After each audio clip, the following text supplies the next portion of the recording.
डर की Dastak YouTube channel पर आपका स्वागत है। भूत, प्रेत, पिशाच और शैतानों की रोमांचक कहानियां आपको इस चैनल पर सुनने को मिलती हैं। अगर आपको ऐसी ही वीडियोस देखना पसंद है तो हमारे इस चैनल को सब्सक्राइब करना ना भूलें। तो हेडफोन लगा लें, कमरे की लाइट्स ऑफ कर लें, क्योंकि ये वक्त हो रहा है डरने का। चलिए अब कहानी शुरू करते हैं। रात गहराई थी। आसमान में बादलों की परतें किसी घायल जानवर की तरह कराह रही थीं।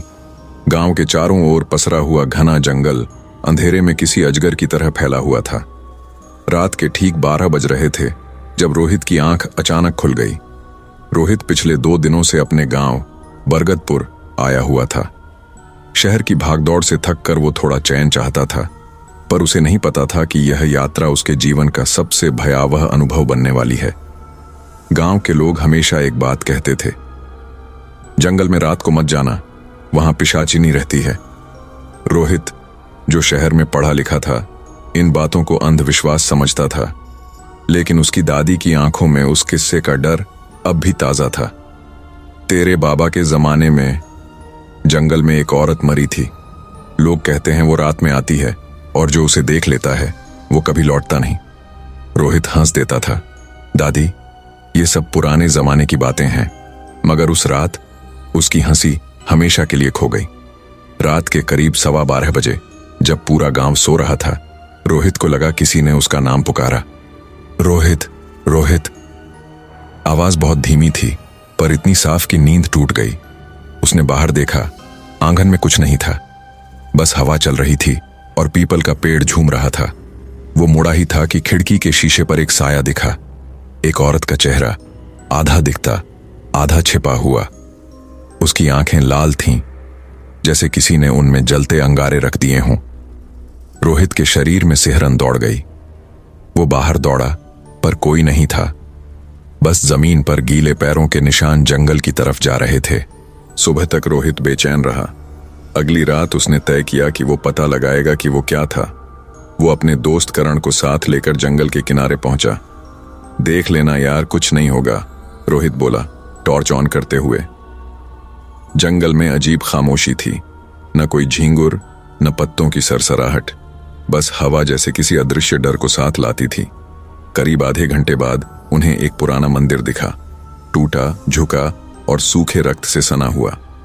मंदिर के पास एक कुआं था और उसके चारों ओर राख और नींबू बिखरे पड़े थे। करण बोला, भाई, लगता है यहां कोई तंत्र करता है। रोहित ने मजाक में कहा, या फिर पिशाचिनी यहीं रहती होगी। लेकिन वो हंसी ज्यादा देर तक नहीं टिक पाई।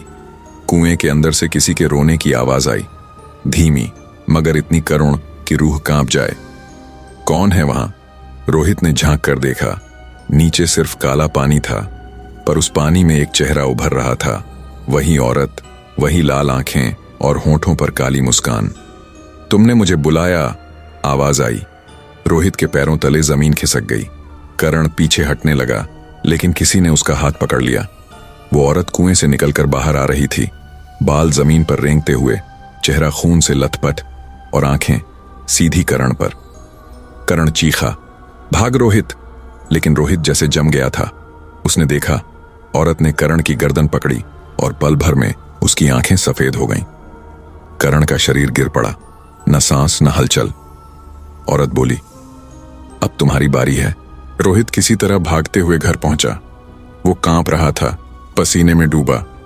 सुबह जब दादी ने देखा तो उन्होंने डर से भगवान का नाम लिया। तू गया था ना जंगल में, उन्होंने चिल्लाते हुए कहा। वो पिशाचिनी तुम्हारा पीछा करेगी अब। फिर उन्होंने एक पुरानी बात बताई। 20 साल पहले एक औरत, रूपा, उसी गांव में रहती थी। गांव वालों ने उसे डायन कहकर पत्थर मार मार कर मार डाला था, क्योंकि उसके बच्चे की मौत के लिए उसे दोषी ठहराया गया था। उसकी लाश उसी कुएं में फेंक दी गई थी। मरते वक्त उसने कसम खाई थी, जिसने मेरा नाम लिया वो मर जाएगा, हर अमावस को। रोहित का शरीर सिहर उठा। उसने खुद से कहा, रूपा। और तभी पीछे से वही आवाज आई, मैं यहीं हूं। अमावस की रात थी। पूरा गांव घरों में बंद। रोहित के कमरे की दीवारें चरमराने लगीं। लाइट चली गई और चारों तरफ अंधेरा। वो धीरे धीरे बिस्तर से उठा। दरवाजे के पीछे से किसी के चलने की आवाज आई। उसने टॉर्च जलाई और वहीं वो थी, वो औरत रूपा, बिना आंखों के, मुंह से खून टपकता हुआ। क्यों आए थे उस रात? वो गुर्राई। तुमने मेरी नींद तोड़ी, अब मैं तुम्हें अपनी दुनिया में ले जाऊंगी। रोहित भागा, पर दरवाजा अपने आप बंद हो गया। खिड़की की सलाखें पिघलने लगीं। कमरे की दीवारों से खून रिसने लगा। वो जमीन पर गिर पड़ा और एक पल में सारा अंधेरा उसके अंदर समा गया। अगली सुबह जब गांव वाले आए, रोहित का कमरा अंदर से बंद था। दरवाजा तोड़ा गया।